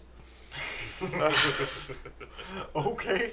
Yeah, so you need like a huge fleet to take them out, and stuff like that. Sounds like the Katzenreich finally has an enemy worth its weight. Yeah. They added NPC city states, I guess is the way to put it, where they're just like stations floating in like random systems where a neutral faction thing. Yeah, where it's basically you talk to them and one will be like the curators, which are the researchers and stuff like that, and you can be like, hey, I'll pay you this much money, will you help boost my research? And they're like, yeah, sure. So, and then you get opinion with them, and as you get more opinion with them, more things unlock that you can do. You can like buy like star charts from them and stuff, and there's ones where you can trade energy for minerals and minerals for energy and stuff like that. So that's another thing that needed to be added. I feel like there's always something to be connected between some of the Paradox games, because like Crusader Kings 2 recently came out with the whole thing where you have like, you know, like the different monks and groups. monasteries. Yeah, the monks and monasteries thing where you have like the different groups and you can join in and get favor with and stuff, and get stuff you can do through having that favor. And I feel like that same, whatever brainstorm they had where they came up with that idea, they probably came up with the same one with the like the city-state type, their city-station micro neutral factions. And well, I mean, that's not necessarily a bad thing. Yeah, no. It's a good thing. They twerked it. They tweaked it for the game that they were making. Yeah, I mean, that's what I'm saying. Like, if you look at Europa, Crusader Kings, and City Skylines. I was gonna say Hearts of Iron, but I'm like, no, that just flopped. And Stellaris, you can see a lot of like similarities, overlap in a lot of the like where they're like, oh, we got a DLC for this one, and then like the other ones you get like a free patch with like a kind of version of that. It's like, oh, it's just better for the type of mechanics because they're all roughly. They're the same engine. They're on there, the Clausewitz engine. Yeah, Clausewitz, and like it's like they just kind of cross-reference a bit because they're using the same kind of idea and like how you control like UI and stuff. Like I guess the UI is a bit different, but the way you play the games are roughly the same. Mm-hmm. So when like they have an improvement in one game or they have an idea that really works for one, they're just kind of like, well, I mean, it can work for the other one, so let's just kind of make it, fit the scene. And if it's too much, then we just don't add it. Yeah, it's a good thing. It's like, replaceable parts basically. Yeah, and in the base Stellaris game, you only had energy credits and minerals. And then now with the expansion, you have food. So you can have a planet that can make excess food, and then other planets that don't have to make food. Yeah, see, they had food as a resource before when it first came out, but it was only for that planet. Yes, so a planet needed to generate enough food for itself. Yeah, so which is something always bothered me. So you needed to always dedicate land on the planet to making food. But then if you're trying nothing but robots. Yeah, but if you're trying to like maximize your profits, and there's buildings that give adjacent buildings using edicts and stuff. Yeah, so you can't it's hard to do that when you need to I need food. Well, now you can dedicate a planet to making food, and then have the rest of them not. So that's another thing. Excess food, increase population growth, I do believe. Yeah, that's what it always does. So that's cool. Breed more. Yeah. How research works has changed too. Is it not random shenanigans? It is, but there's more prerequisites. Okay, so it's not the time you don't just fly to the deep end of one part of it and then be like, oops, I'm done with that tree now. Like, I was researching upgraded guns for my ships, and I got, you start with the first tier, and I researched the second tier, and then you have to research the type of mineral associated with that weapon. So there's when you research this, you uncover this whatever crystal that gives you plus 15% damage to your kinetic weapons. And then you can research tier 3 kinetic weapons. Yeah. So you need to hit that point where it's we have the special material now. Now we can do this. Which was only funny because back in the past with the Katzenreich situation, because what happened was, back when me, Ethan, and Zach were playing, we had 3 factions, and I wanted to have only a few tiny planets because the more planets you have, the harder it is to research things. Mm-hmm. And I was super researchy, so I sat there in the center between both of them, just kind of crushed into the corner. Okay, I'm just gonna research a ton. And then I proceeded to, they had, cruisers, and I had, battleships. It was yeah, I've got battleships and, super attack and stuff. But it's Tyler, you don't even have cloning yet. Why don't you have, basic or, booster level 3s? I had level 1 booster, so, I have these giant battleships that don't move. They creep along, yeah, I will wreck you when I get to you. It's Tyler, just research the fucking engines. It's Yeah. And I mean, that's one of the strategies of the game is know what to research when you need to research it, because it might not come back around for a while, because the style is that they're cards, and you get like 3 cards as base. You get 3 cards to choose from for research, and then when you choose one and finish researching, it shuffles the deck of available cards again, and then deals you 3. So you may not get that upgrade for guns again, so you might want to take it now, but you also might want to take the station upgrade, because then you can get destroyers. But Also, are your destroyers really worth it with only tier 2 guns? Also, you have to factor in what scientists you have available, because certain scientists have different specialties, and you have a certain scientist lead each of the 3 tech types. So it's like, well, this one's really good at rocketry, so maybe I'll go for the new ship now, because I've got like a 30% bonus to that right now, so I should probably go with it. And then if the station might not come around again, but like I'm not going to have like 30% off. Yeah, and you're gonna be happier. They did what was it called? Unity Traditions. Unity's a research now, so your capital buildings generate Unity, and you can build heritage monuments which generate Unity. And when you get enough Unity points, you can adopt a tradition. And there's like Supremacy, which is about vassalizing. I think Civ 5 might sue. Right, yeah, that's what I thought. They were really similar, but they're more akin to the Europa traditions. Oh, but ideas, they're the ideas in Europa, but they're in trees. So you would choose like prosperity, and each one has an adoption bonus and then a completion bonus, but then you also have the things you have to buy within it.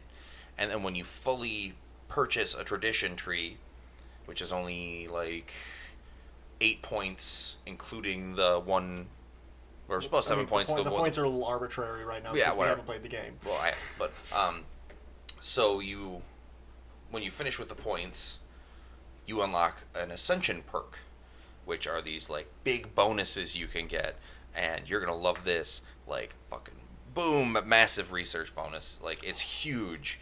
Like I was playing my Hive Mind, which is another thing. Yeah, I think I heard they upgraded Hive Mind stuff. Well, no, they allowed Hive Minds, so you can Which play is an upgrade.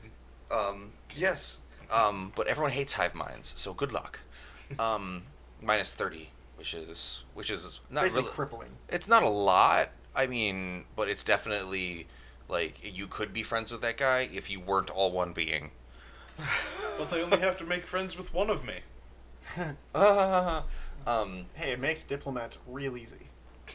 Except for the Hive Mind views itself as like an organism, so any alien inside of it, it will kill. No. I mean, like, you send a diplomat. Yeah. Hive Mind sends one dignitary, and it's like, all right, well, I don't need to, like, worry about correspondence. I'm just going to talk to you. Yeah.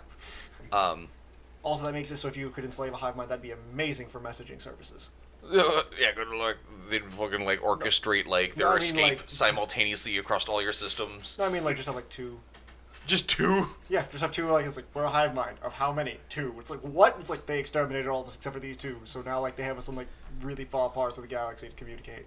Okay. This would be the case if it weren't for the fact that Is Stellaris it faster than light? Yeah, no, it's instant Yeah, considering the fact that Quantum communication. the situation is though it's like that wouldn't work because Stellaris has instant transmission of information anyway. So yeah, because they didn't feel like addressing that because that would be a pain in the ass. Tyler, what if that's why everybody hates big hive minds, because they got out of control? Yeah. All right. But so you can do these Ascension perks, which like they tout that because there's like big ones that you can get at the very end, near the end game, but you need to unlock a whole bunch of other Ascension perks in that like category kind of thing. Mm-hmm. But like you can do one of them's like synthetic evolution, where like you become synthetic, so you turn into robots. So pretty you much. become Borg. Yeah, you become the Borg, or you can become psionic mastery, so you can like master, like psionic powers or Teleport stuff. doors into the future and the past. Yeah. Ooh. Call back to D&D. But that's really cool because I was having a really hard time. It was tough because one of them's like plus 5 core worlds, mm-hmm. which is impressive because usually you only have like 5 core worlds. You 3 to like start. 3 now? You 3. Oh yeah, sorry. 3 if you choose a certain thing, you can get plus 2s. You can get researches that give it up as well, or increase it as well. Later, yeah. But so you can get like a big boost to your core worlds. Otherwise, you'd need to like give them to an AI that's still part of your like. You give it to you make a sector. It's called a sector, and then you just get half the amount that you normally would from that area because it's considered micromanagement by like the AI. Middle management. Yeah, sucking so you dry. it's like so the more core worlds you can have, the better off you are because you get the full benefit of it.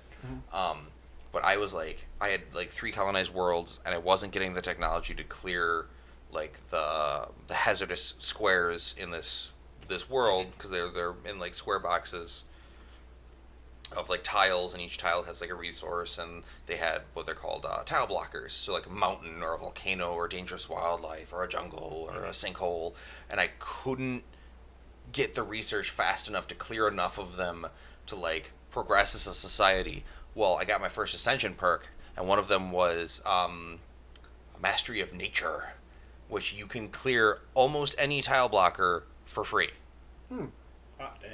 So I am like, yeah, I'm gonna choose that, and I chose it. It was a tough choice between more core worlds and mastery of nature, and I'm like, mastery of nature is so much more beneficial right now because I literally just went to every single planet and like nothing exists here but perfect farmland. Like, Yeah. but the Installaris, because it's it's not traditional. It's not set in real life. There's no real nations to choose from. I mean, you can be like the Empire of Man or the Union of Man, whatever you want to call it. Your own empire. Yeah, you make your own The empire. Imperium of Man. So you choose like ethics that your government follows, like your people follow, which could be like spiritualists, so they're more spiritual. You can choose militaristic, so they're more military. Xenophobic, xenophilic. Collectivist, individualist. Nope, not anymore. Collectivist is authoritarian, and individualist is egalitarian. But that's not at all what the. No, they're switching things. They changed what One. they changed what authoritarian does from what collectivist does. So it's more people have less rights because before what was it? Sorry. Collectivist had like you don't care about slaves because slaves are good for the collective. Now it's more like we're authoritarian. Slaves can still exist because we're all about authority. But there's not like you don't get as big of a bonus to like not caring about slaves. Yeah. But you can choose what they're called civics now. So you can they're like extra bonuses for your empire. So you choose ethics, and then you choose, instead of having like this little, Stellaris used to have this little just grid of different governments that you could just choose from if you had the right ethics. Now you choose your ethics, and then you set your level of I'm trying to think of the word, like authority. So you could be either like individuals matter, the few matter, one matters, and then like one ultimately matters. So direct democracy, oligarchic, like where the few vote and matter, and then like dictatorship, and then an empire, like a kingdom kind of style thing. And when you choose those, different civics will be available. So you can do like a philosopher king if you're spiritualist, other things like that. Well, that's where you can get your extra core worlds from, which is efficient bureaucracy. Yeah, and those have stats for everything. So I think they haven't changed them. So that's how the how that system worked before, is that depending on whatever government you got bonuses to either core worlds you could have, or like bonuses to. But now you can just pick and choose. You Yeah. just pick and choose one. There's cool ones now where you can syncretic evolution's the name of it, where you can it replaces 4 of your starting population with a second species that grew up beside yours, but they're dumb but they're really strong. Or you 4 of them will become machines, and they'll become robots, because like your species has been fascinated with like machines since like the steam age. So you get the tech for robots right away, and you have 4 pop that are robots, which is really cool. So it's just a lot of like cool things that have they been finally added. fleshed out the game. Yeah, and it feels really like this is what the game should have been at start. Yeah. But I'm glad it's there now, Yeah. which is what Mass Effect Andromeda will become, hopefully. Hopefully. Meanwhile, I'm sitting here playing Tyranny for the past several days nonstop. Yes, please tell me. It is a glorious game. Yeah, All right, that's that then. Yeah, Moving on. okay. I'll go buy it. Everyone should go buy it. I honestly will endorse and say it is probably one of the usually I don't get engrossed in a game to a point where I can just play it and not do anything else. So it gets to a situation where I usually have something else running in the background, which I haven't been able to do lately, which is why I haven't been playing video games lately. This game is so good. I haven't had this much enjoyment playing a game since I played I haven't had this much joy playing a game since back when I was playing Fallout New Vegas. Yeah. Factions and stuff. Yep. I definitely heard a lot of good things about it back when it was review period, and then also when it launched. But it kind of like, it didn't like drop off the face of the earth as like a bad thing. But that's, you know, like the game's released, here's our reviews, and then we're talking about other stuff. So I haven't heard a lot about it since then, but definitely looked like there was a lot of cool RPG and stuff to it. It's many people say that you're playing the bad guy, but that's not. You're not really playing the bad guy. You can. But it's like Fallout New Vegas, with how like what factions you're with and stuff like that. You get reputation for and against them. They can have mixed feelings. They can be. Yeah, I heard it was one of those like so and so will remember this kind of games, where like you have to like choose between not necessarily good and evil, but like what kind of person you want to be, and then that affects how you're viewed to certain factions later on, which will then view like this and that. It's like a rolling snowball. It's a bit more direct than that. Like you actually have a stat thing you can look at where it's got like reputation, where it's got loyalty, or I forget what the other one is. It's like for your members of your group, you have loyalty and fear. And as that goes up and down, like you have like it's like a straight up bar that goes up, and if it reaches a certain point, you can get bonuses for it, for fear and loyalty. But at the same time, it changes dialogue options, because like if they fear you too much, they could be like, "Fuck you, I'm out," or like it's wrath and loyalty with different factions. I think it is. I think it's loyalty. And I know it's wrath, because that was the first saw it, and I was like, "What's that?" Because I never pissed off any of the factions before. So as it goes on, like you make decisions that, because your character, it's not really spoilery because it's the beginning of the game. You're what's called a fate binder, and in this world, there's basically an overlord that's conquering like most of the continent called Kairos, and he's like super powerful, like ridiculously powerful. And you work for his right hand man, who's like the judge of all, because he's called the Archon of Judgment, and Archons are like demigods. I'm not going to go too deep next. There's like hours I could go on about that, because there's a whole bunch of lore. It's great. Just play the game. Yeah, just play the fucking game for that shit. So the point is, you're basically a emissary of said judge, Archon. Don't mind the microwave. Yeah, don't mind the microwave. We work from a shitty kitchen studio. Don't tell him, you'll break the illusion. But no, so the Archon of Justice basically sends you out, and you're to go out and like, basically you talk with his authority backing you. So you go around and you're like telling people, like, solving basically legalese Disputes. Yeah. You're like a basically to-go clerk. lawyer. Like literally, that's like at one point somebody remarks, it's like, man, you've gotten more credit than you ever would have done, you being a wandering like legal cleric, which is what you basically were. Literally, they were like, fate binder. Like you'll be walking around, someone's like, fate binder, I'm having this dispute. Will you adjudicate? And you're like, yeah, sure, whatever. And it's like, this man stole my sweet roll, and you're like, oh god, like pay him the money, and it's like, but it tasted bad. It's like, I don't care.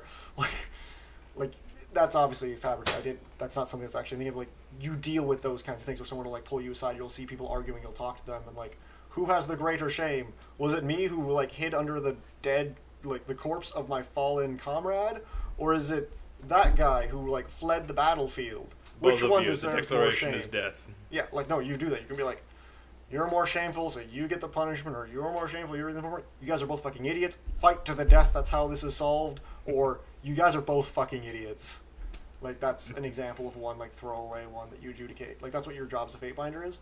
Your other job is Kairos' magic works in edicts, which have to be read, but they have to be delivered. And much like an edict is, the runner runs out and goes like, hear ye, but like it reads off like a law or a commandment, and like one of which is, because there's like 3 of them that go on in the prologue of the game. And the one that I did, because you choose like how the beginning of the game prologue works, the one I chose and ended up having to do was the Edict of Fire, where there's like this college, and they're like, yes, we are like sages that just hoard knowledge and stuff. We refused to bow to the Overlord. And you're like, all right then, and you're like sieging, and you have to do all these decisions and stuff. But like eventually, Kairos is like, yeah, I'm fucking done with this. All right, read my edict, and it's the Edict of Fire, and you basically go like, unless you guys submit to Kairos' will, everything goes up in flames, and like. As soon as you finish the sentence, like, the mountain fortress erupts like a volcano and fire is everywhere. And, like, just to the south, there's another edict that's read, and, like, the entire countryside is swept up into a storm of, like, rust wind. And, like, it's like, yes, unless the regency is dead, like, the leaders of this country are dead and their bloodline erased, you shall forever be destroyed in an edict of storm. And it's like, and, like, basically will of God. And stuff like that. And, like, that's what Fate Binders do. Does it play like a top-down isometric? Kind of, like, it's a weird mix between, like, a Diablo-y type thing and, like, because you have a group of 4. I'd say a good example would be Knights of the Old Republic meets Diablo. Okay, so it's like, it's third-person-y, but still, like, top-down-y? No, it's like, okay, so the control UI is, like, I'm talking about, like, Diablo is in, like, so Click Diablo here, is click top there. down. Yeah, like you click, and if you move in formation, because you have up to, like, 4 people, Okay. it'll, like, wherever you click, it'll show the formation, green circles, and everyone will go to the Okay, circle. yep. So, You can talk to your party members and stuff, and the dialogue is dynamic in such a way it's like Knights of the Old Republic. so it's like playing Knights of the Old Republic.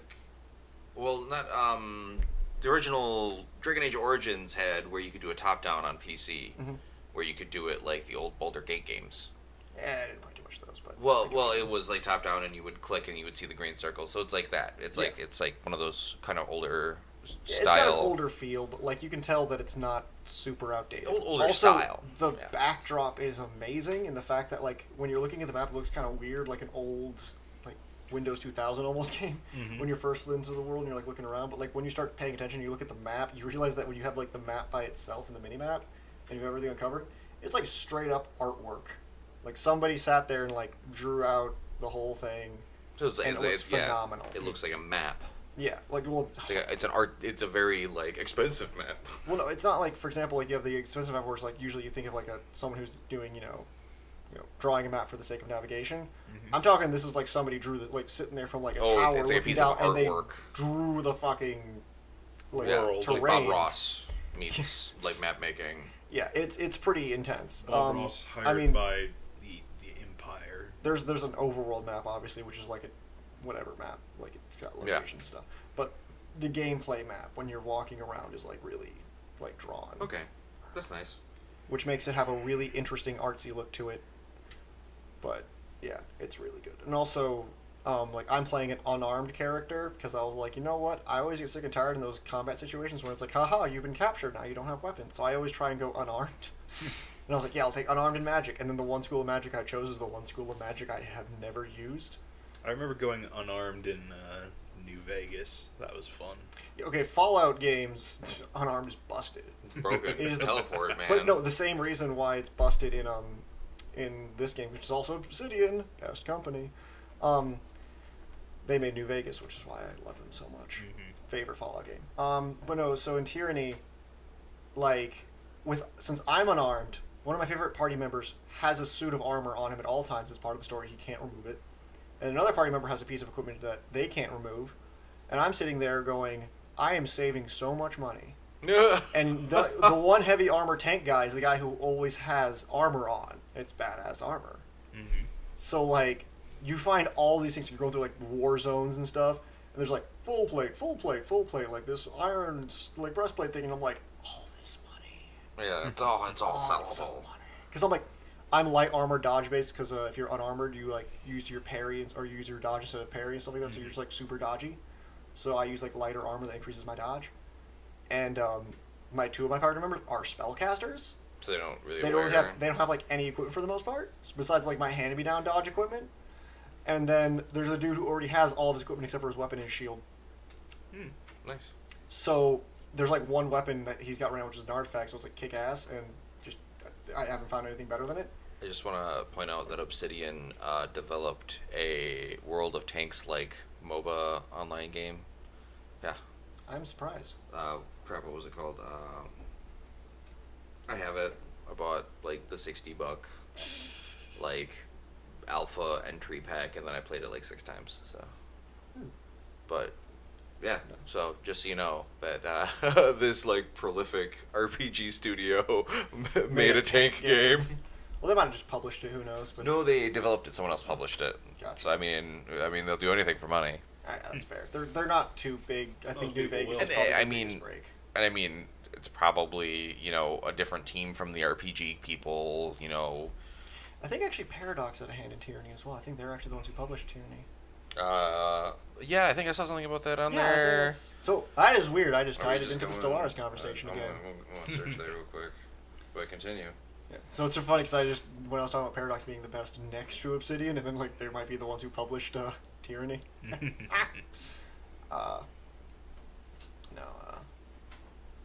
Yeah. Bethesda. It's developed by Obsidian Entertainment and published by Paradox Interactive. So it's his literal two favorite game companies. So that's why it's so good. It's your favorite RPG and then your favorite publisher. Yeah, who would have guessed?